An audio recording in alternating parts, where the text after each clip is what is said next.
नमस्कार, सत श्री अकाल, आदाब। आप लोगों का हार्दिक स्वागत एवं अभिनंदन करते हैं।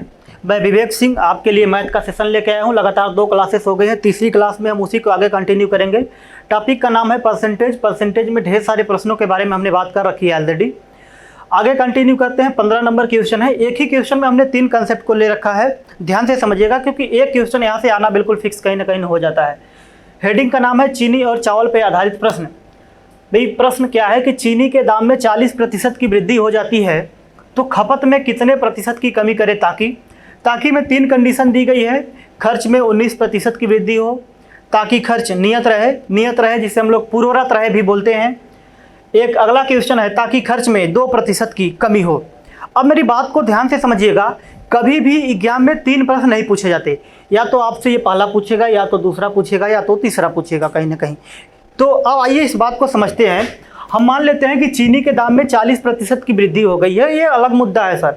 तो पहले चीनी का दाम हम मानते हैं 100, क्योंकि हमने आपको बताया कि जहाँ भी कुछ मानने की बात आएगी हम हमेशा उसको 100 मानते हैं। इसी प्रकार से इस क्वेश्चन में भी मान लेंगे कि मान लिया कि चीनी का दाम पहले कितना था, 100 रुपये पर केजी था। मतलब 100 रुपये किलो अगर मान लीजिए पहले चीनी मिलती होगी, तो अब उसका रेट 40% कहीं ना कहीं बढ़ गया है। तो अब इसका रेट 40% बढ़ गया है, अब ये 140 रुपये पर केजी हो गया है। आ रही है नहीं बात समझ में? भाई चीनी का दाम पहले 100 रुपये था, अब 40% बढ़ने का मतलब कि 100 से कितना हो गया है, 140 हो गया है। 100 से 140। अब मेरी बात को ध्यान से समझिएगा। ये तो हमने रेट की बात करी कि चीनी का दाम 40% बढ़ गया, तो पहले 100 था तो 140 हो गया। अब आगे हम इस बात को समझते हैं। जो प्रश्न दिया है, पहला प्रश्न ये दिया है कि खर्च में 19% की वृद्धि हो। अच्छा, खपत में कितने % की कमी करनी पड़ेगी यदि खर्च में केवल 19% की वृद्धि हो। आप मेरी बात को ध्यान से समझिए। चीनी का दाम पहले 100 रुपये था, आप 100 रुपये जाते थे, 1 किलो चीनी लेके चले आते थे 100 रुपये में। आपका खर्च केवल 19% बढ़ा है, मतलब अब आप 119 रुपये खर्च करेंगे। लेकिन चीनी का एक्चुअल जो दाम है 140 रुपये कहीं ना कहीं हो गया है। तो इस बिहेव पे अगर हम आपसे बात करने की कोशिश करें तो चीनी तो कम मिलेगी, क्योंकि रेट 140 है। आप उसको केवल दुकानदार को दे रहे हो 119। चीनी कम मिलेगी कि नहीं मिलेगी? बिल्कुल कम मिलेगी। अगर मैं आपसे बोलूं कि कितना किलो कम मिलेगी या फिर कितना कम मिलेगी, तो आप कहोगे सर 140 में से 119 को घटा दीजिए, यही कमी हो जाएगी। तो टोटल जो कमी होगी 21 की हो जाएगी। 140 में 119 को घटाएंगे तो 21 के बराबर इसकी कमी हो जाएगी। अच्छा, जो ये 21 के बराबर कमी होगी ये 100 पे होगी सर कि 140 पे होगी? तो बच्चा इस बात को जानता है कि 140 पे होगी। क्यों? क्योंकि चीनी पहले के रेट पे नहीं मिल रही है, चीनी अब के रेट पे मिल रही है। अब का रेट 140 है, तो 100 पे कितना? क्योंकि बात प्रतिशत की हो रही है। ये बात आपको हमने 2-3 क्लास में बहुत बढ़िया तरीके से एक्सप्लेन कर रखा है। तो ये डायरेक्ट मैं लिख रहा हूँ, आप आसानी तरीके से इस बात को समझ रहे होंगे। देखिए, अब मैं 1 0 से 1 0 काट दे रहा हूँ। 7 से हम 2 बार काटेंगे, 7 से हम 3 बार काटेंगे। तो 10 का गुणा 30, 10 में 3 में करेंगे तो 30/2 बराबर कितना? 15% इसका एग्जैक्ट आंसर हो जाएगा। तो जो पहला प्रश्न था उसका आंसर कितना होगा बच्चा पार्टी? 15% है ना। तो खपत में 15% की आपको कमी करनी पड़ेगी। आप भले ही खर्च को बढ़ा दिए हैं 19%, कोई फ़ायदा नहीं, क्योंकि चीनी का दाम उससे कहीं ना कहीं बहुत ज़्यादा बढ़ चुका है और खपत में आपको कमी करनी पड़ेगी 15% की। तो खपत आपका 15% कम हो जाएगा। मैं इसको मिटाता हूँ, मैं दूसरे प्रश्न पे चलूँगा सर। मैं टाइम ख़राब नहीं करूँगा, है ना। मैं बिल्कुल समय ख़राब करने के मूड में हूँ ही नहीं। आप लोग ध्यान से समझिएगा मेरी बात को, क्योंकि सारी बातें वही हैं कि चीनी का दाम 40% बढ़ जाता है तो खपत में कितने प्रतिशत की कमी करें। लेकिन प्रश्न बदल जाता है सर, कहीं ना कहीं प्रश्न बदल जाता है। प्रश्न 2 आ जाता है ताकि खर्च नियत रहे। खर्च नियत रहने का मतलब ये होता है कि न तो खर्च बढ़े न तो खर्च घटे, या फिर कहीं कहीं पे बात लिखी होती है कि खर्च पूर्वरत रहे। आ रही है ना बात समझ में? तो चीनी का दाम तो 100 से 140 हो गया सर। बच्चा इस बात को समझ गया है ना। खर्च पूर्वरत रहे, खर्च नियत रहे, मतलब पहले 100 रुपये खर्च करता था, आज भी 100 रुपये खर्च करेगा। जरा ये बताइए कि पहले भी 100 रुपये देते थे, आज भी 100 रुपये दोगे, तो भाई चीनी का दाम तो ज़्यादा बढ़ गया है, तो आपको खपत में कमी करनी पड़ेगी, अर्थात चीनी आपको कम मिलेगी। अच्छा, कितने के बराबर कम मिलेगी? 100 रुपये आप दे रहे हैं, रेट 140 है, 40 के बराबर कम मिलेगी। अच्छा, कौन नीचे जाएगा? 100 की 140, क्योंकि जो आज का रेट है ना वो 140 रुपये पर केजी है, तो 140 नीचे कर देंगे और हम 100 से गुणा कर रहे होंगे, है ना। 100 से हम लोग क्या कर रहे होंगे भाई? गुणा कर रहे होंगे। तो हम क्या करते हैं भाई, 1 0 से 1 0 काट दिया, ठीक है। यहाँ से हम 2 से काट देते हैं, 2 से 7 बार, ठीक है, 2 से 2 बार, 200/7। 200/7 का मतलब 28 सही 4/7%, ये आपका आंसर हो जाएगा। तो जो खपत में कमी करनी पड़ेगी 28 सही 4/7% की। अच्छा, मैं कैसे बोल दिया? अरे 100/7 दुनिया जानती है, 100/7 को पूरा ब्रह्मांड जानता है, कितना होता है 14 सही 2/7। तो 200/7 कितना? जस्ट डबल 28 सही 4/7, है ना। तुम्हारे अलावा इस बात को पूरी दुनिया जानती है, तो अब आप भी ध्यान रखेंगे इस बात को। तो चलिए भाई, 2 क्वेश्चन को हमने क्लियर कर दिया है, इसको ध्यान से समझना है ना। एक क्वेश्चन किसी भी एग्जाम में बैठोगे तो शुगर एंड राइस पे आना बिल्कुल फिक्स है। चलिए भाई, अगला क्वेश्चन देखते हैं, और भी क्या क्या बातें कहीं ना कहीं इसमें सम्मिलित होने वाली हैं, तो ध्यान से समझने का प्रयास करिएगा आप लोग। भाई कंसेप्ट वही है, क्वेश्चन भी वही है कि चीनी के दाम में 40% की वृद्धि हो जाती है। चलो भाई, वृद्धि हो गई, हमें कोई फर्क नहीं पड़ता, लेकिन देखो कुछ लोग होते हैं ना, जिसे सरकार विरोधी तत्व कभी कभी आते हैं आपके सामने, प्रोटेस्ट वगैरह करने वाले। उसी वैरायटी का ये एक आदमी है कि चीनी का दाम 100 से हो गया कितना? 140, तो ये खर्च में 2% की कमी कर देता है। सर जरा ध्यान से समझिए इस बात को, खर्च में 2% की कमी कर दिया। अरे इसका मतलब समझ रहे हो, पहले तो ये 100 रुपये खर्च करके 1 किलो चीनी लाता था, लेकिन अब 2 रुपये, या ऐसे बोले कि 2% और खर्च करना कम कर देगा, तो 100 का 2% 2 होता है, मतलब अब ये 98 रुपये ही खर्च करेगा।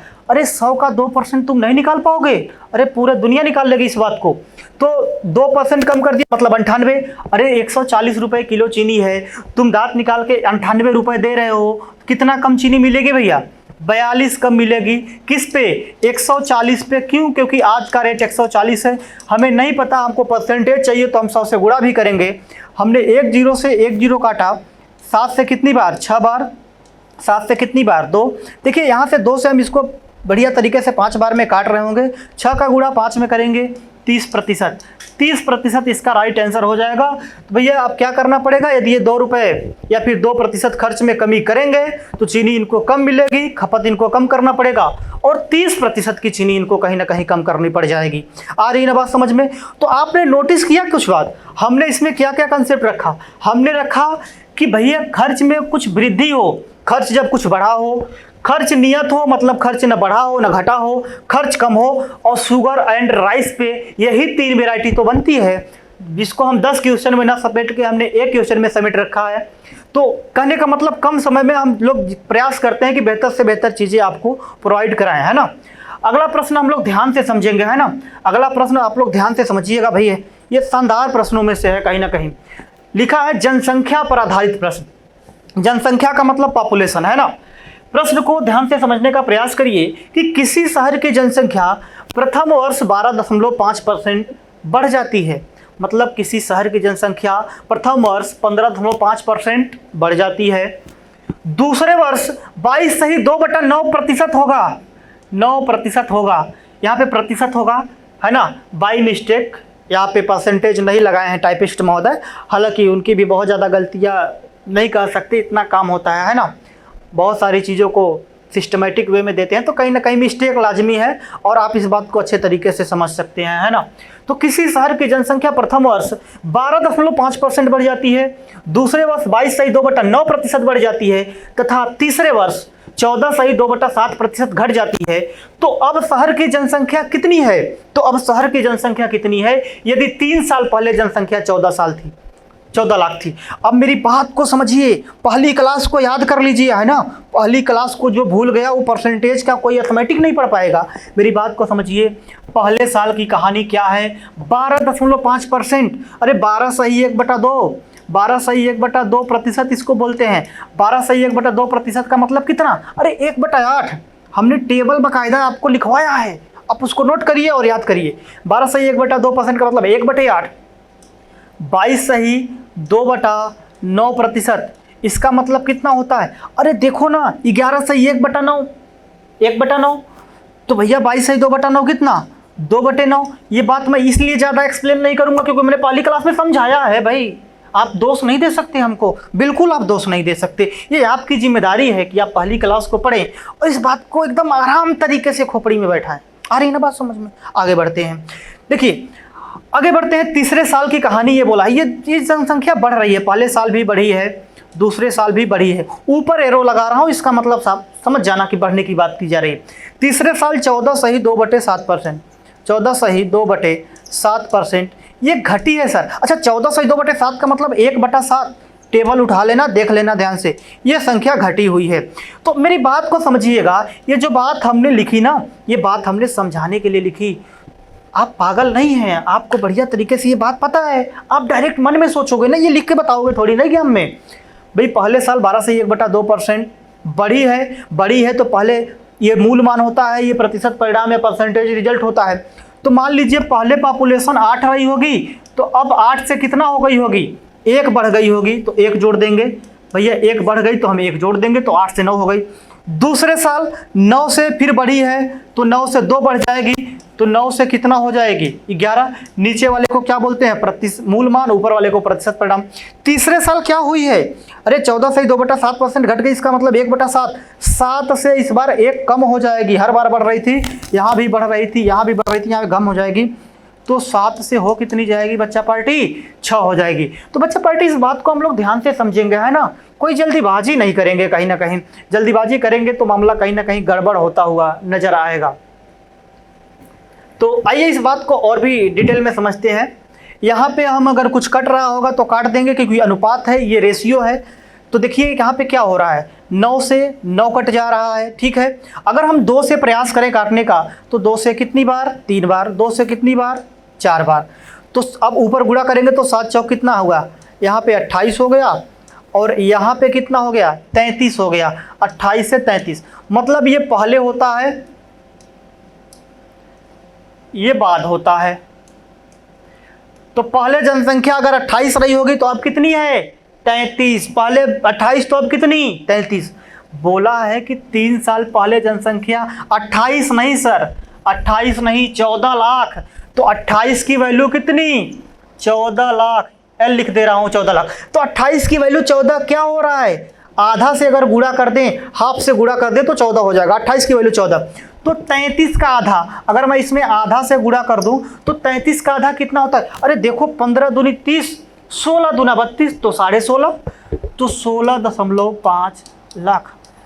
तो 16.5 लाख जनसंख्या आज है कहीं ना कहीं इस गांव में। तो पॉपुलेशन के क्वेश्चन को इस तरीके से सेकंडों में उड़ा देंगे। हमने बड़े बड़े नंबर लिए सर, हमने बहुत बड़े बड़े नंबर लिए, आसान नंबर आते हैं, आप आसान तरीके से सॉल्व कर दोगे। चलते हैं अगले क्वेश्चन की ओर। उम्मीद करते हैं कि आप इस बात को अच्छे तरीके से समझ गए होंगे। एक प्रश्न, इसी वैरायटी का हमने सेम प्रश्न रखा है कि किसी शहर की जनसंख्या प्रथम वर्ष 18.2/3% घट जाती है। पहले कंडीशन को ध्यान से समझने का प्रयास करिएगा कि प्रथम वर्ष 18.2/3% घट जाती है, ठीक है, ये घटी हुई है। पहले डाटा को निकाल लेते हैं, है ना। दूसरे साल 28.4/7% बढ़ जाती है, ये बढ़ी है। जहां घटी है एरो नीचे लगाया हूं, जहां बढ़ी है ऊपर। अच्छा तीसरे साल की बात करी है 22/2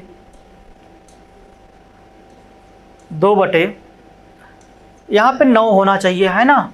22/2/9 कर लीजिएगा इसको, नहीं कैलकुलेशन में दिक्कत हो जाएगी। 22/2/9%, तो 22/2/9% ये क्या हो जाएगी, घटेगी, तो ये भी घटाया जाएगा।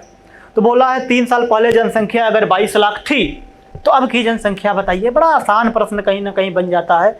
ये नंबर से डर के भागोगे तो कहाँ तक भाग के जाओगे बताओ, है ना। नंबर से डर के भागना नहीं है कि सर ये तो खतरनाक लग रहा है, मैं क्या करूं, मुझसे नहीं होगा।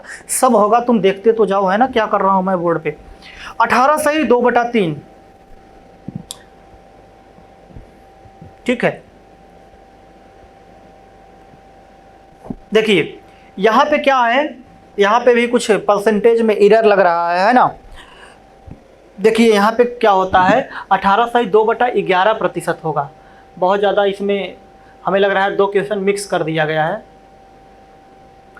ठीक है। 18.2/11 ध्यान से समझिएगा, यहाँ पे 11 कर लीजिएगा, ठीक है बच्चा। ये 2 क्वेश्चन कहीं ना कहीं मिक्स हो गए थे, पिछला वाला और ये वाला, तो कोई दिक्कत की बात नहीं है। तो पहले साल संख्या 18.2/11% घट रही है। इसका मतलब क्या होता है, भाई इसका मतलब क्या होता है, 9 सही 1/11, मतलब 1/11, इसका मतलब हो जाएगा 2/11। अरे देख लो, 9 सही 1/11, ये कितना होता है 1/11 का, ठीक है। तो अगर मैं इसमें 2 से गुणा कर दूं तो 2/11 बराबर 18 सही 2/11, ठीक है। तो इस बात को ऐसे समझ लेना, मैं इसको मिटा दे रहा हूँ। हालांकि मैंने पहली क्लास में पढ़ाया है तो ये बात आपको समझ में आनी चाहिए।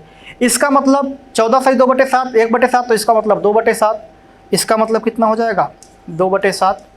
और तीसरी बात 22 सही 2/9 का मतलब 2/9, ये पहले क्वेश्चन में आपने देखा है।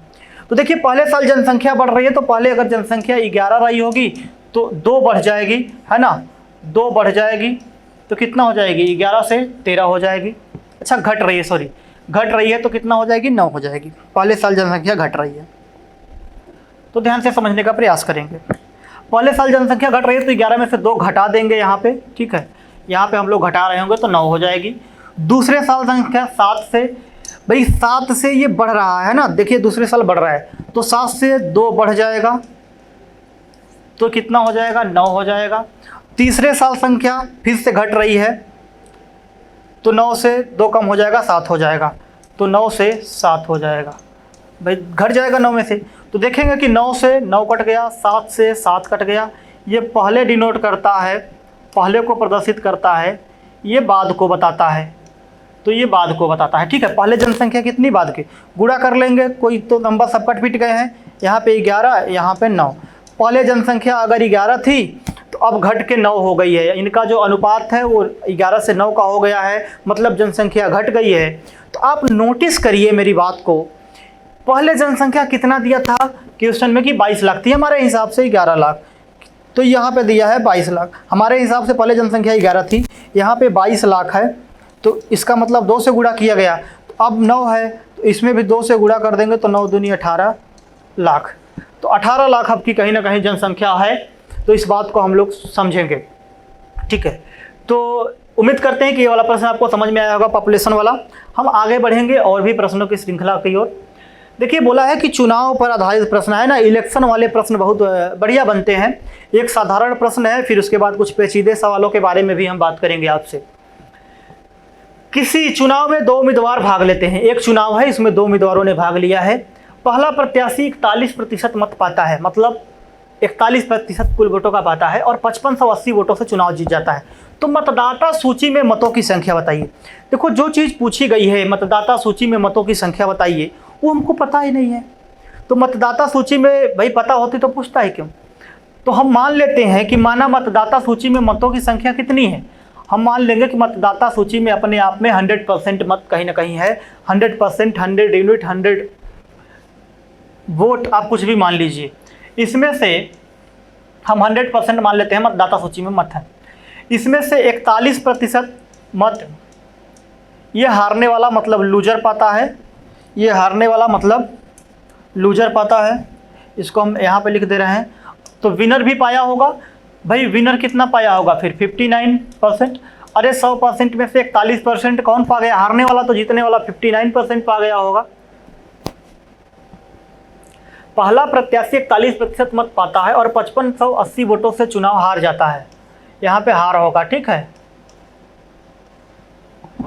तो हमारे हिसाब से कितने प्रतिशत से हारा है भाई ये चुनाव यहाँ पे देखिए कितने प्रतिशत वोटों से हार गया है, तो 18% से हारा है ना, हारने वाला 18% वोटों से हार गया है। भाई मान लीजिए वोटिंग लिस्ट में 100% वोट थे, लूजर 41% पाया, तो सिंपल सी बात है 100 में से 41 घटा देंगे तो 59 कौन पाया होगा, जीतने वाला। तो हारने वाला कितने वोटों से चुनाव हार गया भैया, 18% वोटों से चुनाव हार गया। और 18% से चुनाव, ये तो हमने क्वेश्चन के हिसाब से बताया, और प्रश्न में एक बात बोलिए कि 18% से नहीं हारा है, 5580 वोटों से चुनाव हारा है। तो 18% की वैल्यू ही 5580 हो गई है, तो 1% की वैल्यू देखो इधर जाएगा, भाग में हो जाएगा तो 18 से भाग देना पड़ेगा, तो 18 त्रिक 54, एक बचेगा, 18 कम 18, तो 1% का मान कितना आ गया 310। तो 1% का मान अगर 310, तो वोटिंग लिस्ट में वोट आपने माना कितना था 100, तो 1% का मान 310, तो 100% का मान 100 से गुणा कर देंगे, तो 100% का मान इसी में 310 से गुणा कर देंगे, तो बच्चा पार्टी ये आ जाएगा 310 और 2 जीरो और हो जाएगा, और ये आपका क्या हो जाएगा, आंसर हो जाएगा। 31,000 वोट वोटिंग लिस्ट में थे, मतदाता सूची में थे। आगे बढ़ते हैं, कुछ और भी प्रश्नों के बारे में हम आपसे बात करेंगे, है ना। कुछ पेचीदे सवालों के बारे में भी बात करेंगे, कुछ खतरनाक प्रश्न भी इससे बनते हैं। हालांकि मैं सेकंडों में कैसे करना है, मिनटों में कैसे करना है, मैं इसके बारे में ही कहीं ना कहीं डील कर रहा हूँ। देखो ये क्लास है ना, ये सिंसियर बच्चों की क्लास है ना, तो एकदम ध्यान लगा के यहाँ पे बच्चे सिलेक्शन लेने के लिए आते हैं इस प्लेटफॉर्म पे। मैं पहले ही बोलता हूँ कि यहाँ पे जो कॉमेडी की उम्मीद तो आप लोग हमसे बिल्कुल मत करिएगा, लेकिन हाँ एक बात कहीं ना कहीं मैं इस बात की पूरी गारंटी देता हूँ कि जिस एग्जाम में बैठोगे उसके बाद आपको महसूस होगा कि कहीं ना कहीं ये जो प्लेटफॉर्म है और यहाँ पे जो शिक्षक बंधु हैं ये लगातार अच्छा प्रयास कर रहे हैं। प्रयास सराहनीय है, क्योंकि एग्जाम में A to Z कहीं ना कहीं टकराने वाला है। नंबर बदल जाएंगे, क्वेश्चन नहीं बदलेंगे। बच्चा पार्टी ध्यान से समझिएगा। एक मैं ग्राफ बनाया हूँ आपको समझाने के लिए, इलेक्शन वाले क्वेश्चन। जैसा कि आप लोग जानते हैं कि गांव में जैसे चुनाव होता है ना, गांव में चुनाव होते हैं, और जब चुनाव होता है तो एक वोटिंग लिस्ट आ जाती है, उसमें बहुत सारे वोट रहते हैं, 2400 वोट 2500 वोट लिस्ट में रहता है। उसके बाद जब वोट पड़ना होता है, तो कंडीशन क्या होता है कि उस समय पे गांव में हो सकता है कि कुछ लोग ना रहें, बहुत सारे लोग बाहर रहते हैं, कुछ लोग घर पे रहते हैं, वोट डालने नहीं जाते। तो ये जो कुल मत लिखा है या मतदाता सूची हो, ये दोनों बातें कहीं ना कहीं समझाने के तौर पे एक ही हो जाती हैं। या तो आप मतदाता सूची बोल दीजिए या तो कुल मत बोल दीजिए। अच्छा, मतदाता सूची में 2400-2500 वोट हैं, इसमें से कुछ लोग वोट नहीं डाले, तो भाई जो नहीं डाला सो नहीं डाला, लेकिन जिन्होंने वोट डाला उसी को हम लोग बोलते हैं मतदान। तो देखो ये मतदान क्या होता है कि जितने लोग वोट डालते हैं ना उस दिन पे, चुनाव के दिन, उसी को बोलते हैं मतदान। कि भैया कितने % मतदान हुआ, कितने मतदान हुए, उसी को मतदान बोलते हैं। कंडीशन बड़ी पेचीदा हो जाती है कहीं ना कहीं। गांव में बैलेट पेपर, जब ग्राम प्रधान का इलेक्शन होता है और छोटे मोटे गांव निकाय चुनाव में कहीं ना कहीं आप देखे होंगे कि एक बैलेट पेपर पे चुनाव होता है। एक आपको इस तरीके का पेपर दिया जाएगा, इसमें कुछ प्रत्याशियों के नाम भी रहते हैं कभी कभी, और यहाँ पे कुछ सिंबल रहता है उनका, है ना, ठीक है। कुछ इस तरीके के ढेर सारे सिंबल उनके रहते हैं, मतलब चुनाव चिन्ह रहते हैं।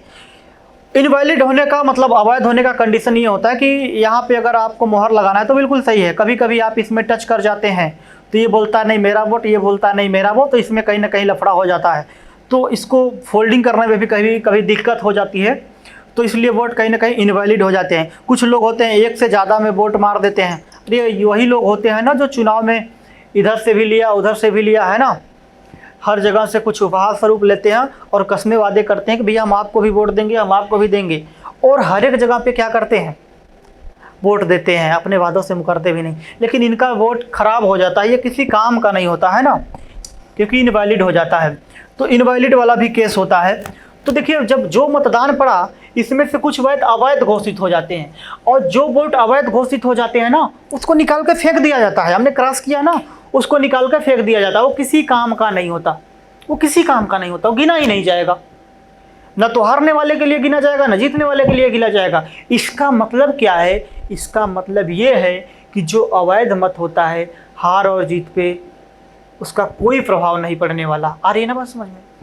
तो भैया कुल वोट तो अवैध हो नहीं जाएंगे, कुछ वैध मत भी रहेंगे, और जो वैध मत होता है उसी में से कुछ जीतने वाला पाता है, कुछ हारने वाला पाता है, ठीक है, हारने वाला और जीतने वाला, कुछ जीतने वाला कुछ हारने वाला। और इनका जो अंतर होता है भाई, इनका कोई भाई हारेगा कब, जब कम पाएगा, जीतेगा कब, जब कुछ ज़्यादा पाएगा। तो जो ये दोनों का अंतर हम लोग निकाल लेंगे और यहाँ से सारी चीज़ें हम लोग निकाल रहे होंगे। ये बात आपको क्वेश्चन के जरिए ज़्यादा समझ में आएगी। हम आगे बढ़ते हैं। एक चुनाव में 2 उम्मीदवार भाग लेते हैं, 20% लोग वोट नहीं डालते। हम मान लेते हैं कि वोटिंग लिस्ट में टोटल 100 वोट थे, ठीक है, मतदाता सूची में, है ना, 100 वोट थे, या कुल मत बोल सकते हैं। इसमें से 20% लोगों ने वोट नहीं डाला। 20% लोग वोट नहीं डाला तो डाला कितना ने, 80। तो कुल मत कितने पड़े, 80 मत पड़े भाई। 80 लोगों ने वोट डाला 100 में से, ठीक है। बोला है 12.5% वोट अवैध हो गए, 12.5% वोट अवैध हो गए, मतलब 1/8 वोट अवैध। मतलब जितना भी वोट पड़ा है हर एक 8 में से एक अवैध घोषित, तो 8 में से एक अवैध घोषित, 80 में से कितना अवैध घोषित, 10 वोट अवैध घोषित हो गए। तो ये 10 वोट क्या हो गए, अवैध हो गए। तो 80 में से 10 अवैध, तो फिर बचे कितने, 70। और यही वैलिड वोट है, यही वैध मत है। इसी में से कुछ जीतने वाला पाएगा, कुछ जीतने वाला विनर पाएगा, कुछ लूजर पाएगा। अरे जो विनर है, जो जीतने वाला है, वो 60% पाता है, विनर 60%। अरे विनर अगर 60%, तो लूजर कितना पाया होगा, 100 में से 60 ये पाया, तो हारने वाला 40 पाया होगा।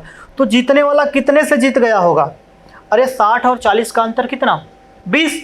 जीतने वाला 20% से जीता होगा। किसके 20% से, 100 के कि 70 के, 70 के, क्योंकि जीतने वाला वैध मतों का 60% पाता है।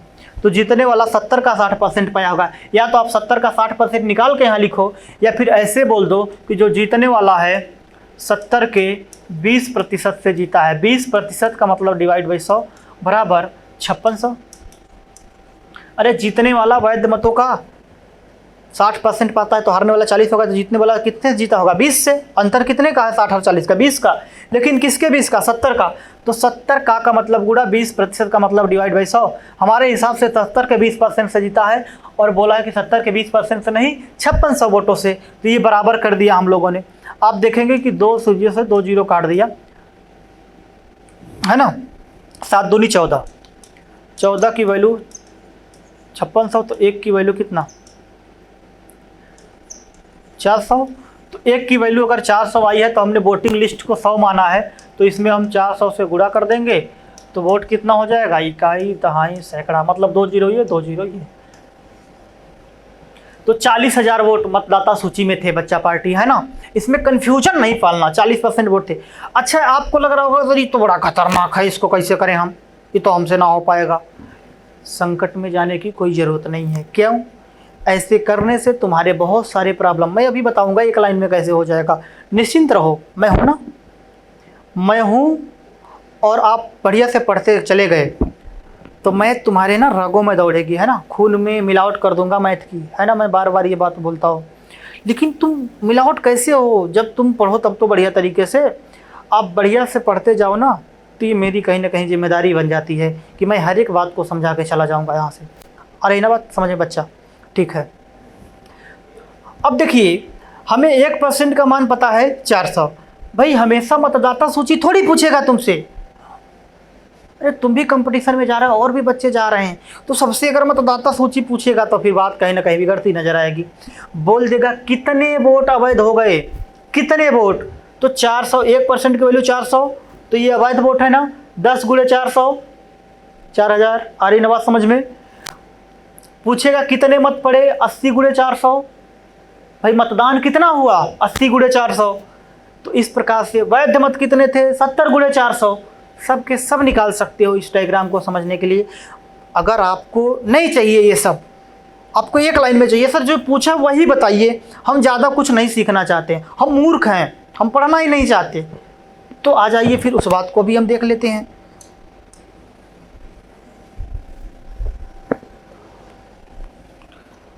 अब देखिए, इसको एक लाइन में अगर ख़त्म करना हो, एक लाइन में ख़त्म करना हो, तो हम लोग कैसे करेंगे, बड़ा प्यार से कर देंगे भैया। कैसे, भाई मतदाता सूची में मतों की संख्या पूछा है, मान लेंगे कि मतदाता सूची में मतों की संख्या 100 है। 20% लोगों ने वोट नहीं डाला, 20% लोगों ने। अरे भैया 20% का मतलब कितना होता है, 1/5। मतलब 5 में से 1 लोगों ने वोट नहीं डाला, तो 5 में से कितने लोगों ने वोट डाला, 5 में से 1 लोगों ने नहीं डाला, तो 5 में से 4 लोगों ने वोट डाला। अरे 20% लोगों ने वोट नहीं डाला, तो 5 में से 1 लोगों ने नहीं डाला, तो 5 में से डाला कितने लोगों ने, 4 लोगों ने। ठीक है, आगे बढ़ते हैं, गुणा का चिन्ह लगाएंगे। 12.5% मत अवैध घोषित हो गए। अरे 12.5% मतलब 1/8। अरे 8 में से 1 वोट अवैध घोषित हो गया, तो 8 में से 1 वोट खराब हो गया, तो सही कितना बचा, 8 में से 7 वोट। तो 8 में से 7 वोट बिल्कुल सही है। ठीक है, जीतने वाला 60% पाया वैध मतों का। अरे जीतने वाला अगर 60% पाया है, तो हारने वाला 40% पाया होगा। तो जीतने वाला कितने से जीता होगा, 20% से। और 20% का मतलब कितना होता है, 1/5। बस इतनी बात आपको ध्यान रखनी है। इतनी बात आपको ध्यान रखनी है, एक लाइन में हो जाएगा। अब यहाँ से कुल मिलाकर जीता है और हमारे हिसाब से उसने 5600 वोटों से जीता है, 5600 वोटों से जीता है। देखिए 7 चौक 28, 28 दूना 56, देखिए 8 पंचे 40, 40 पंचे 200, 200 का गुणा 200 में करिए तो x बराबर, क्योंकि इधर नीचे है ऊपर जाएगा गुणा में हो जाएगा, ऑलरेडी वहाँ पे 200 है, 200 का गुणा और कर देंगे तो कितना हो जाएगा भैया 4 और 4 0। तो बातें कहीं ना कहीं सब वही हैं, हम आपको एक लाइन में बता देंगे करना, लेकिन उस तरीके से जाने से, उस अप्रोच से जाने से कहीं ना कहीं आपके समय बच रहे होंगे और जो चीज़ पूछेगा वो आप निकाल देंगे, इसमें कोई दिक्कत आपको होगी नहीं, कोई आपत्ति नहीं होगी। लेकिन मेरी बात को एक बार आप लोग फिर से समझने का प्रयास करें। मैं बोलता हूँ कि 20% लोग वोट ना डालते, अलग जैसे एक क्वेश्चन है आप लोग अपने से करिएगा और कमेंट बॉक्स में मुझे आंसर चाहिए, मैं चेक करूँगा इस बात को, है ना, जल्दी कमेंट देखता नहीं, लेकिन इस बात को मैं चेक करूँगा ज़रूर और इसको पढ़ाऊँगा नहीं। एक चुनाव में 2 उम्मीदवार भाग लेते हैं, 20% मतलब अवैध घोषित हो गए, डायरेक्ट 20% अवैध घोषित हो गया और उसके बाद 70% वोट कौन पाया है, जीतने वाला प्रत्याशी वैध मतों का 70% पाता है। तो भैया डायरेक्ट हम लोग क्या करेंगे 100, इसमें से 20 खराब हो गए तो बचा कितना वैध मत 80, 80 में से विनर पाएगा लूजर पाएगा, और इस बात को आप लोग निकाल के हमको बहुत अच्छे तरीके से बताएंगे, है ना। मैं आगे बढ़ता हूँ, है ना, समय नहीं खराब करूँगा तुम्हारा ना अपना। बहुत ही शानदार कॉन्सेप्ट एक कहीं ना कहीं आया हुआ है। कॉन्सेप्ट ये बोलता है कि भाई वेन आरेख पर आधारित प्रश्न, आरेख को ध्यान से समझने का प्रयास करें। तुम्हारे लिए बड़ी छोटी बात होगी कि फिगर देखने में सर बड़ा शानदार लग रहा है, अच्छा लग रहा है, ठीक है, तुम क्या देख रहे हो, इसका नज़रिया बदल लो देखने का, है ना। मैं तुमको कितनी बड़ी बात बताने जा रहा हूँ, जरा इस पर फोकस करना, ठीक। एक बड़ा सा बॉक्स बनाया पीले कलर का, है ना, और मैंने इसको टोटल 100% घोषित कर दिया। टोटल कितना 100% घोषित कर दिया सर, 100% घोषित कर दिया, पूरे को 100%। मतलब इस बॉक्स के अंदर जितनी भी चीज़ें आएंगी कभी 100% से ज़्यादा नहीं होने दूंगा, न होंगी। आ रही ना बात समझ में, ठीक है भैया।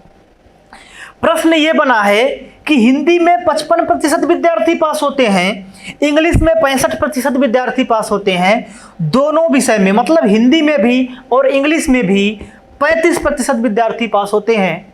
तो फाइंड टोटल फेल, तो कुल कितने प्रतिशत विद्यार्थी ऐसे हैं जो घर का गौरव बढ़ा रहे हैं, जो घर का नाम रोशन कर रहे हैं। आ रही ना बात समझ में। तो मेरी बात को समझने का प्रयास करिए। अगर ये तुम्हारे माइंड में ना ग्राफ समझ में आ गया, ये जो चित्र समझ में आ गया, तो ऐसे क्वेश्चन को यूं चुटकियों में सॉल्व कर देंगे, कोई दिक्कत की बात नहीं होगी। अब मैंने इसको समझाने के लिए भरसक प्रयास किया है। अगर ये बात तुमको ना समझ में आए, है ना, ये बात तुमको ना समझ में आए तो काल भी तुम्हारा कुछ नहीं बिगाड़ सकता, है ना, कोई तुम्हारा कुछ नहीं बिगाड़ सकता। अगर ये चित्र तुमको ना समझ में आए बताने के बावजूद भी, तो है ना, तो ध्यान से समझेंगे। देखिए एक बड़ा सा बॉक्स बनाया, टोटल चीज़ें हमने 100% रखी हैं, ठीक है, टोटल हमने 100% इस बात को रखा है। बोला है हिंदी में पास, इंग्लिश। हिंदी में पास के लिए ये जो पीला वाला सर्कल दिख रहा है ना तुमको, इतना बड़ा सा खतरनाक सा, ये हिंदी में पास की बात किया जा रहा है, हिंदी में पास की बात करने जा रहा हूँ, ठीक है। तो ये देखो टोटल ये जो पीला सर्कल है, पीला वाला टोटल, केवल पीला सर्कल की बात करो, ज़्यादा के दिमाग मत लगाओ। पीला सर्कल टोटल हिंदी को प्रदर्शित करेगा। टोटल जो ये सफ़ेद वाला सर्कल है, ये वाला, ये इंग्लिश को प्रदर्शित करेगा। एक है ओनली हिंदी, ओनली हिंदी। यहाँ से यहाँ तक देखो, यहाँ से यहाँ तक पीली लाइन, यहाँ से यहाँ तक पीली लाइन, यहाँ से यहाँ तक पीली लाइन, और यहाँ से यहाँ तक सफ़ेद लाइन, ये वाली सफ़ेद लाइन, ये वाली सफ़ेद लाइन, ये वाली कैसी लाइन बच्चा पार्टी। तो यहाँ से यहाँ तक का एरिया, जो ये वाला एरिया हम इसको शेडेड कर रहे हैं, मतलब घेर रहे हैं, जिसको हम घेर रहे हैं इस वाले पार्ट को, इसको ओनली हिंदी बोला। हिंदी में पास होना अलग बात, केवल हिंदी में पास होना अलग बात। अरे हिंदी में पास होने का मतलब हो सकता है मैं इंग्लिश में भी पास हो जाऊं, लेकिन केवल हिंदी में पास होने का मतलब है केवल हिंदी में पास है, बाकी में समझ रहे हो ना इस बात को? तो मेरी बात को समझने का प्रयास करना एक बार फिर से। मैं इस बात को मिटा के फिर से मिटा रहा हूँ, है ना। इसी प्रकार से ये वाला जो साइडेड एरिया कहीं ना कहीं आपको दिखाई दे रहा है, ये ओनली इंग्लिश को प्रदर्शित कर रहा है। और ओनली इंग्लिश कहाँ से कहाँ तक जाएगा भैया? ये पीली लाइन हो जाएगी। कौन बता रहा हूँ, ध्यान से समझिएगा। ये लाइन पीली हो जाएगी और यहाँ से अगर हम आगे बढ़ने का प्रयास करें तो ये वाली लाइन सफ़ेद हो जाएगी। ये ओनली इंग्लिश को प्रदर्शित करेगा। तो फिर बचा क्या? फिर बचा क्या सर? मैं ये जानना चाहता हूँ कि बचा क्या? आप तो सब बता दिए सर। बच रहा है एक फिगर और भी बच रहा है कि इधर से सफ़ेद लाइन, इधर से पीली लाइन, इधर से पीली लाइन होनी चाहिए और इधर से सफ़ेद लाइन है। और ये जो एरिया यहाँ से यहाँ तक आपको दिखाई दे रहा है, ये दोनों विषय को कहीं ना कहीं बता रहा है। दोनों विषय में पास और फेल को डिनोट कर रहा है। मेरी बात को ध्यान से समझना। इसके अंदर ये जो पूरी ग्राफ बना हुआ है, इसके अंदर या तो आप फेल फेल का रेशियो रखेंगे या तो पास पास का रेशियो रखेंगे। ऐसा नहीं कि यहाँ फेल रखा, यहाँ पास, यहाँ फेल। नहीं नहीं, ऐसा नहीं हो सकता। पाप लगेगा तुमको, है ना। नरक में भी जगह नहीं मिलेगी ऐसा करोगे तो, इतना बताने के बावजूद। ठीक, अब आते हैं इस प्रश्नों के बारे में बात करते हैं। प्रश्न क्या है? हिंदी में 55% विद्यार्थी पास होते हैं। मैं उसी प्रकार का एक फिगर बना दे रहा हूँ, क्यों परेशान हो? मैं एक फिगर बनाता हूँ उसी प्रकार का। टोटल 100%, टोटल बराबर 100%। अरे हिंदी इसको घोषित कर दो, इंग्लिश इसको घोषित कर दो। सबसे पहले ये जो बोथ लैंग्वेज है हम लोग इसमें फिल करेंगे। मतलब जहाँ दोनों भाषा बोलने वाले हों, पढ़ने वाले हों, पास होने वाले हों, कैसा भी प्रश्न हो, सबसे पहले इस कॉमन वाले पार्ट में भरेंगे। मतलब 35% विद्यार्थी दोनों में पास होते हैं। तो ये तो दोनों में भी 35% विद्यार्थी पास। अरे हिंदी में भी पास, इंग्लिश में भी पास। ठीक है, हिंदी में 55% विद्यार्थी पास, तो हिंदी तो पूरा है, हिंदी में 55% ही पास। तो हिंदी में 55% पास, तो ये पूरा सर्कल हिंदी का है बच्चा पार्टी। बच्चा पार्टी इस बात को तुम ध्यान दो, ये पूरा सर्कल हिंदी का है। तो 55 में से 35 को हटाना पड़ेगा। आगे बढ़ गया क्या, है ना। 55 में से 35 को घटाओ तो देखो ध्यान से समझिएगा। 55 में से 35 को घटाओगे तो ये 0 आ जाएगा। 5 में से 3 घटाओगे तो 2 आ जाएगा। तो यहाँ पे हम लोग 2 लिख देंगे। जब हम लोग यहाँ पे 2 लिखेंगे और 0 लिखेंगे तो ये हो जाएगा 20। अब मैं समझाना क्या चाहता हूँ, 20 और 35 को जोड़िए, 30 20 50 5 55। क्या हिंदी 55% हुआ कि नहीं हुआ? हुआ, बिल्कुल हुआ। और यहाँ पे कितना आ जाएगा? 30। अरे यहाँ पे कितना आ जाएगा? 30। क्यों? क्योंकि इंग्लिश 65% पास है। अरे इंग्लिश 65% विद्यार्थी पास हैं, इंग्लिश 65% पास हैं। तो टोटल जोड़ने के बाद इंग्लिश का 65 आना चाहिए। तो 30 30 60 5 65, 35 30 65। तो इस प्रकार से कहीं ना कहीं भरना पड़ता है। सबसे पहले बोथ लैंग्वेज को हम लोग भरते हैं। तो अब हमको देखना है, कि कुल कितने प्रतिशत विद्यार्थी पास हो गए।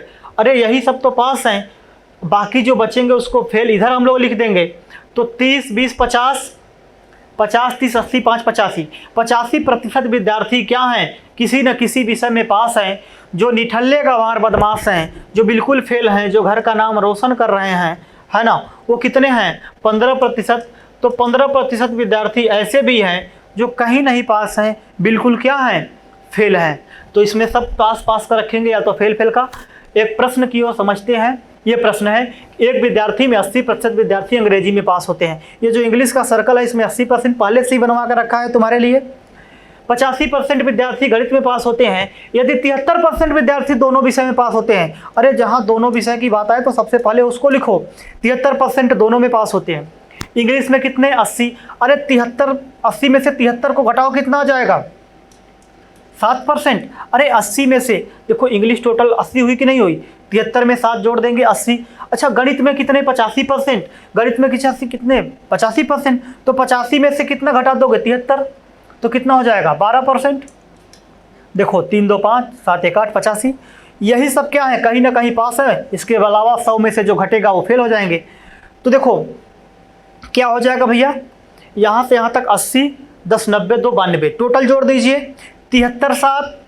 अरे बोलो 73 7 80, 80 12 92, टोटल 100 होना चाहिए, 92 आ रहा है। बचा कितना? 8। और 8% फिर क्या हो गए? ये ऐसे विद्यार्थी हैं जो बिल्कुल क्या हैं? गधा हैं, बिल्कुल फेल हैं। तो 8% इसका क्या हो जाएगा? राइट आंसर हो जाएगा। अगला प्रश्न देखते हैं।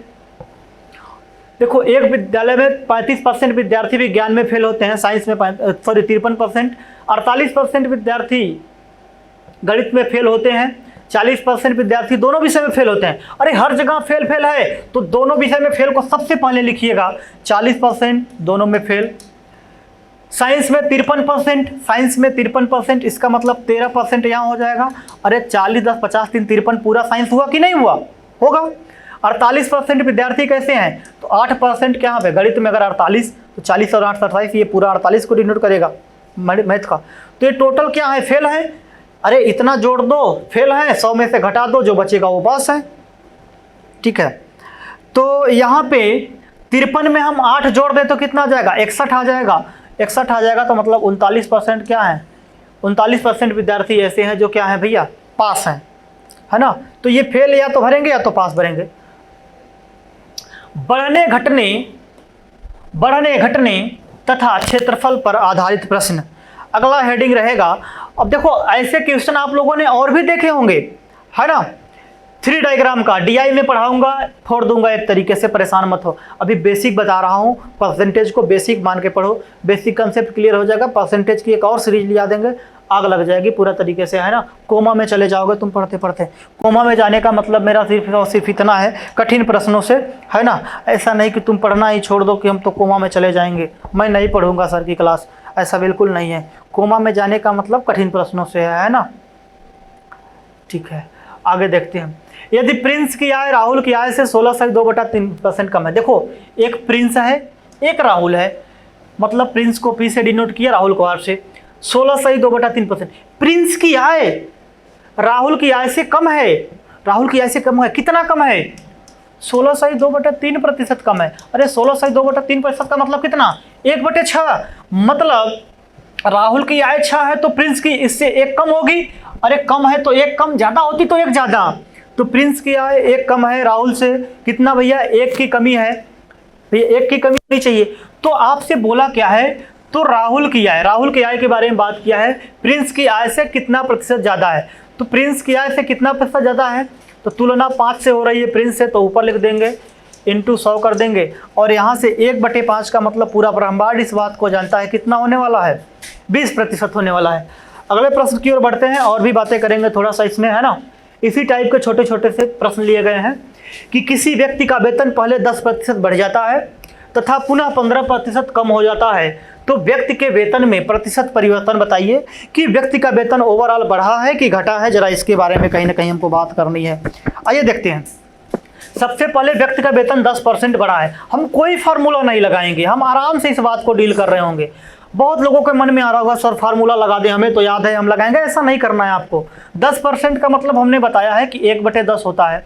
15% का मतलब अगर टेबल में है तो अच्छी बात है, नहीं 15/100 लिख देंगे। 5 से काटेंगे तो 3 बार और ये 20 बार। बस इतनी बात आपको मन में कर लेनी है।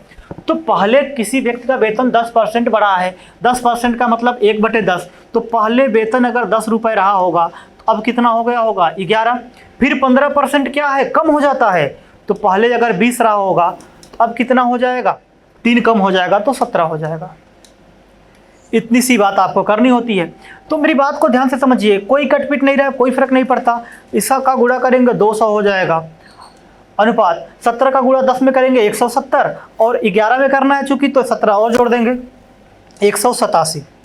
तो ये आप हमको बताइए कि पहले वेतन 200 था, अब 187 हुआ, क्या हुआ? ज़्यादा हुआ कि कम हुआ? कम हुआ। भाई कितने की कमी हुई? 13 की कमी हुई। 13 की कमी हुई ना। 87 और 3 कितना? 90, 10 100। तो 13 की कमी हुई है 200 पे। तो 100 पे कितने की कमी? तो 100 से 2 बार में 13 को 2 से भाग देने पे 6.5, 6.5%। तो 6.5% क्या हो जाएगा? व्यक्ति के वेतन में कहीं ना कहीं कमी आई है, गिरावट आई है। तो ऐसे प्रश्नों को ना कुछ भी बढ़े कुछ भी घटे कोई फर्क नहीं पड़ता, बस बेसिक परसेंटेज के बारे में आपको नॉलेज है तो इसको आसानी तरीके से हम लोग कर लेंगे, कोई फार्मूला नहीं लगेगा। ठीक है, आगे देखते हैं अगला प्रश्न। एक दुकानदार है, किसी वस्तु पर वास्तविक मूल्य से 25% अधिक करता है। एक दुकानदार किसी वस्तु पर वास्तविक मूल्य से एक दुकानदार किसी वस्तु पर वास्तविक मूल्य से 25% अधिक अंकित करता है। अब दुकानदार का ये नेचर ही कहीं ना कहीं होता है, आप लोग जानते हैं इस बात को।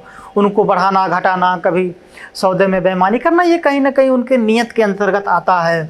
तो एक दुकानदार किसी वस्तु के वास्तविक मूल्य का मतलब प्रोडक्ट जितने का था उसमें 25% बढ़ा के लिख देता है। चोरी कर रहा है कितने की? 25% की। वस्तु की खपत ज़्यादा होने के कारण पुनः 25% बढ़ा देता है। देखो बेईमान दुकानदार की हालत। परसेंटेज में तो कम, प्रॉफिट लॉस में भर भर के आएंगे बेईमान दुकानदार। एक हेडिंग प्रॉपर बनेगी, बेईमान दुकानदारों का क्वेश्चन। तो एक दुकानदार किसी वस्तु की कीमत में 25% की वृद्धि करता है, खपत ज़्यादा होने के कारण फिर से 25% बढ़ाता है। लैंग्वेज कुछ भी हो जाए, बढ़ तो रहा है ना, सक्सेसिव वाला है ना, सक्सेसिव का फार्मूला लगाओगे आ जाएगा, मैं मना नहीं कर रहा, लेकिन क्यों लगाओगे? अरे हमें पता है 2 बार बढ़ रहा है 25%, तो 25% दोनों बार बढ़ा, 25% का मतलब 1/4, फिर से 25% बढ़ जाएगा। तो 4 से 5 होगा, फिर 4 से 5 होगा, एक बार और बढ़ता, हम एक बार और बढ़ाते, घटता घटा देते। अरे 16 से कितना हो गया? 25। क्यों? हमने गुणा किया है, 4 चौक 16, 5 पचा 25। तो जो उसका वास्तविक मूल्य था, जो वस्तु का वास्तविक मूल्य था, अगर ये छेड़खानी न किया होता नालायक तो 16 होता, बढ़ने के बाद कितना हो गया? 25 हो गया। तो भैया 16 से 25 हो गया, कितने की वृद्धि हो गई? 9 की वृद्धि हो गई। किस पे? 16 पे, क्योंकि वास्तविक कितना? 16। तो 16 पे 9 की वृद्धि, तो 100 पे कितना? 4 चौक 16, 25 चौको 100। ठीक है, कुछ कट तो रहा नहीं। एक काम करते हैं, 25 दम्मा 250, तो यहाँ पे 9 बार है तो 225 डिवाइड बाई 4। ठीक है, 4 से भाग देंगे, 4 पंचे 20। ठीक है, 2 आएगा 25, 4 छंग 24। ठीक है, 1 आएगा, 4 दूनी 8, लगभग 56.2% के आसपास का आंसर होगा, है ना? आप लोग देख लीजिएगा। तो ये क्या हुआ है? वृद्धि हुई है कि कमी हुई है? फायदा हुआ कि नुकसान हुआ है? अरे भैया फायदा हुआ है, दोनों बार बढ़ाया है। 16 से दाम बढ़ा के 25 कर दिया, अब क्या घाटा लगेगा इसमें? इतना नहीं समझ सकते तुम? चलो आगे बढ़ते हैं।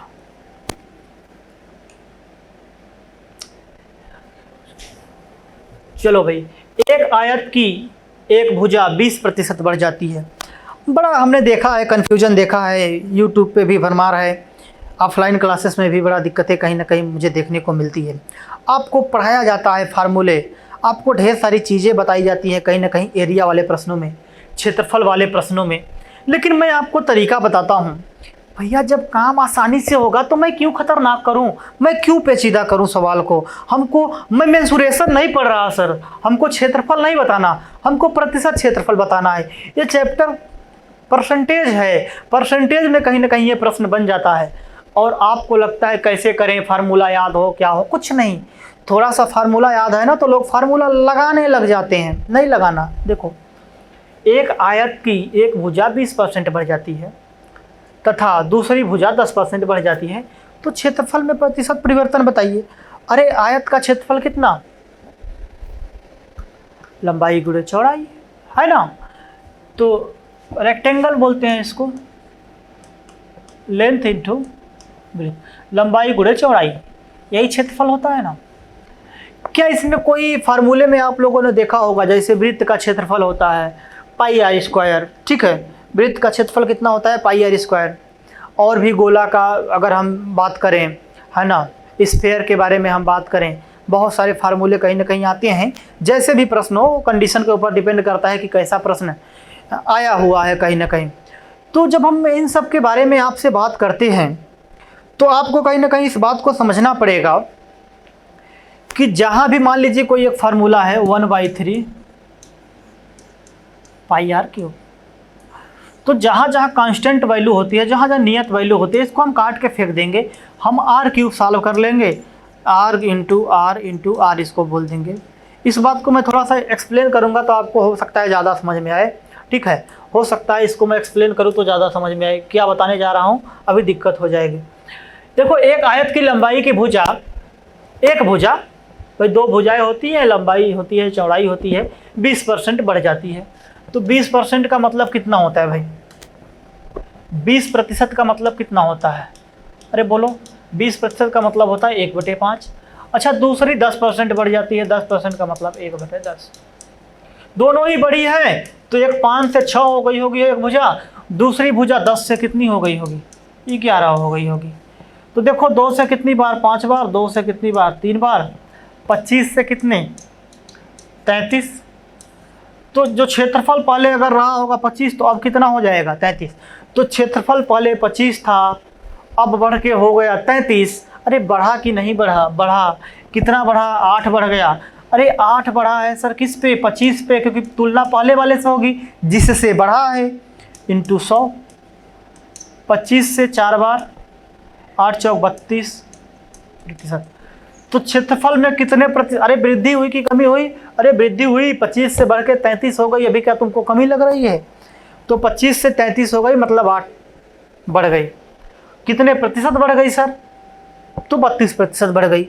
उम्मीद करते हैं कि आपको ये प्रश्न जरूर समझ में आए होंगे, हमने जितना भी प्रश्न कराया है। अच्छा, कभी कभी जैसे ये तो हमने आयत के बारे में बात करी, वर्ग का होता तो ए स्क्वायर हो जाता है, ए इंटू ए, साइड का स्क्वायर, कोई दिक्कत की बात नहीं थी। अब मेरी बात को समझने का प्रयास करिए। अगर यहीं पे बात ये हो जाती, अगर यहीं पे बात थोड़ा सा कॉम्प्लिकेटेड बना दिया जाता, जैसे मैं क्वेश्चन के थ्रू समझाना चाहता हूँ इस बात को।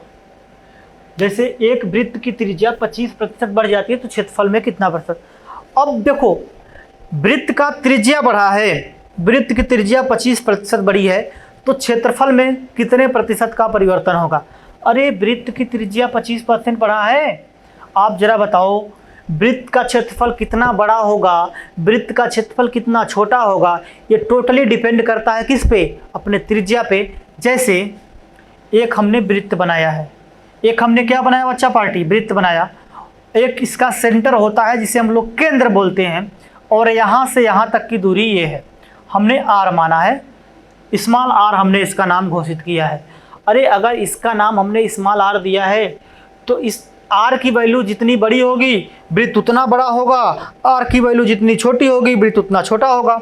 तो जब यहाँ से यहाँ तक आर था तो वृत्त मेरा इतना बड़ा बना। अगर ये आर की वैल्यू यहाँ तक होती तो वृत्त मेरा इतना बड़ा होता। अरे यही आर की वैल्यू इतना बड़ा होता तो वृत्त मेरा इतना बड़ा होता, और यही आर का वैल्यू इतना बड़ा होता तो वृत्त मेरा इतना बड़ा बनता। और इसी आर की वैल्यू अगर छोटा होता तो वृत्त मेरा इतना बड़ा कहीं ना कहीं बन रहा होता। तो वृत्त कितना बड़ा होगा, वृत्त कितना छोटा होगा, डिपेंड करता है अपने त्रिज्या पे, है ना। तो त्रिज्या पे टोटली ये डिपेंड करेगा। 1 मिनट में हम खत्म करते हैं, है ना सेशन को, परेशान मत होइए। तो ध्यान से समझिए इस बात को। अब यहाँ पे एक बात बोली गई है कि किसी वृत्त की त्रिज्या 25% बढ़ी है। सर कोई मैटर नहीं करता, त्रिज्या बढ़ी है ना, कोई फर्क नहीं पड़ता। तो क्षेत्रफल में प्रतिशत परिवर्तन की बात किया गया है। अरे क्षेत्रफल क्या होता है वृत्त का? वृत्त का क्षेत्रफल होता है पाई आर स्क्वायर। अरे यही होता है ना, वृत्त का क्षेत्रफल पाई आर स्क्वायर, कभी कभी स्मॉल आर लिखा रहता है, कोई फर्क नहीं पड़ता। तो एरिया हो जाएगा सर्कल का पाई आर स्क्वायर। ये एरिया लिख दिया, सर्कल के एरिया के बारे में बात कर रहे हैं। तो कभी भी कांस्टेंट वैल्यू आए ना तो ये बाद में कट पिट जाएंगी। अगर मैं डिटेल करूँ तो ये कट पिट जाएंगी। ये आपको भरोसा करना पड़ेगा एक टीचर के ऊपर कि सही ही पढ़ा रहा होगा टीचर, है ना। मैं डिटेल करूँगा तो बात कहीं ना कहीं बिगड़ती नजर आएगी हमारी और आपकी। तो आर स्क्वायर का मतलब आर गुणे आर, तो मतलब 2 साइड है। अच्छा, आर की त्रिज्या मतलब त्रिज्या कितनी बड़ी है? 25%। तो 25% का मतलब कितना होता है? 1/4। तो 2 बार आर है तो त्रिज्या 2 बार बढ़ेगी, तो 4 से 5 हुई होगी, फिर 4 से कितना हो गई होगी? 5। आराम से सेकंडों में कर देंगे। अरे 16 से कितना? 25 हो गया, 4 चौक 16, 5 बचे 25। अरे कितना बढ़ा? 16 से 25 हो गया। अरे बढ़ा कि घटा? बढ़ा। 9 बढ़ गया है किस पे? 9 बढ़ गया है 16 पे। 9 बढ़ गया है 16 पे। तो 100 पे कितना? देखो 56.2%। अभी इस कैलकुलेशन को हमने सॉल्व किया है, 4 बार इसको कर देंगे और यहाँ पे कितना हो जाएगा? 25। ठीक है, ये हो जाएगा 225/4, भाग देने के बाद 56.2% अप्रॉक्स। ठीक है, तो ये आपका राइट आंसर हो जाएगा। तो आज का सेशन यहीं पे हम लोग समाप्त करते हैं, है ना। परसेंटेज की श्रृंखला को हमने समाप्त किया है आज। ये टॉपिक जो है आपका कंप्लीट होता है कहीं ना कहीं। उम्मीद करते हैं कि प्रॉपर तरीके से आप लोगों को समझ में आई होंगी बातें। हाँ, यहाँ पे एक बात और, अभी आपके मन में कई प्रकार के विचार उठते होंगे, उठने भी चाहिए कहीं ना कहीं, क्योंकि आपके इसमें ना तो मिक्सचर वाले क्वेश्चन दिखे, ना एलिगेशन वाले क्वेश्चन दिखे, ना रेशियो वाले क्वेश्चन दिखे। और आप जब बुक उठाते हैं ना तो उसमें कहीं ना कहीं क्वेश्चन होते हैं, भाई ये लाजमी है कि इसमें क्वेश्चन रहेंगे, होते हैं। तो हमने इसलिए यहाँ पे इंक्लूड नहीं किया है कि जब मैं अनुपात और समानुपात मतलब रेशियो पढ़ाऊंगा तो वहाँ पे रेशियो वाले क्वेश्चन कर दूंगा। मिक्सचर एंड एलिगेशन का टॉपिक स्टार्ट होगा तो मिक्सचर एलिगेशन के क्वेश्चन वहाँ पे, है ना। तो जहाँ जहाँ के जो टॉपिक के क्वेश्चन होते हैं जो ऑलरेडी परसेंटेज में डाल दिए जाते हैं तो मैं उस चैप्टर में डील कर रहा हूँ, परेशान बिल्कुल नहीं होना। A to Z हमने परसेंटेज को डील किया है ना। तो यहाँ पे आपको किसी भी वनडे की तैयारी कर रहे हैं तो सफिशिएंट है ना। तो ये जो चैनल है अपना, यहाँ पे सिर्फ और सिर्फ सिंसियर बच्चे कहीं ना कहीं जुड़ते हैं। यहाँ पे जोक और कॉमेडी नहीं चलती है ना, यहाँ पे पढ़ने वाले बच्चे जुड़ते हैं और पढ़ने वाले टीचर यहाँ पे पढ़ाते हैं बढ़िया तरीके से, जो शानदार अप्रोच के साथ आपको बेहतर कंटेंट प्रोवाइड करते हैं। चलिए आज के लिए हम इतना ही रहने देते हैं, अगला टॉपिक के साथ मिलेंगे। आप लोग कमेंट में बताइएगा कौन सा टॉपिक पढ़ना है आपको। तब तक के लिए धन्यवाद।